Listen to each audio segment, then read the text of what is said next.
Hi hello ನಮಸ್ಕಾರ ಸ್ನೇಹಿತರೆ. ಏನು ಗೊತ್ತಾ ವಿಷಯ ಇಷ್ಟೇ. ನೀಲಾದ್ರಿಯಿಂದ ಹೋಗೋ ಹುಳಿಮಂಗ್ಲ ರೋಡಿಗೆ ಟಾರ್ ಹಾಕ್ತಿದ್ದಾರೆ ಗೌರ್ಮೆಂಟ್ ಕಡೆಯಿಂದ. ಆದರೆ ಅದು ಗೌರ್ಮೆಂಟ್ ಅವ್ರು ಹಾಕ್ತಾರೋ ಇಲ್ಲ ಇವರು ರಾಜಕೀಯ ಕಡೆಯಿಂದ ಹಾಕ್ತಾರೋ ಗೊತ್ತಿಲ್ಲ.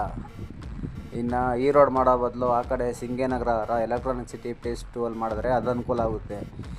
ಈ ಕಡೆಯಿಂದ ಮಾಡಿದ್ರೆ ಬರೀ HCL, ಬಯೋಕಾರ್ನು, ಅಪೋಟೆಕ್ಸು ಈ ಥರ ಕಂಪ್ನಿಗಳಿಗೂ ಹೋಗೋರು ಮಾತ್ರ ಅನುಕೂಲ ಆಗುತ್ತೆ.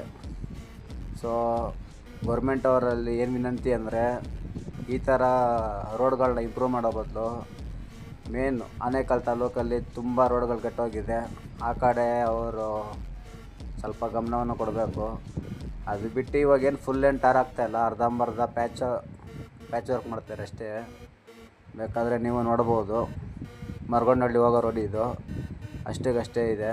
ಇನ್ನು ಈ ಕಡೆಯಿಂದ ಹೋದರೆ ಬಾಪ್ಸಂದ್ರ ಎಲ್ಲ ಕಳಪೆ ಕಾಮಗಾರಿಗೆ ಎಲ್ಲ. ಅದೆಷ್ಟು ದುಡ್ಡು ತಿಂತಾರೋ ಏನೋ ಗೊತ್ತಿಲ್ಲ.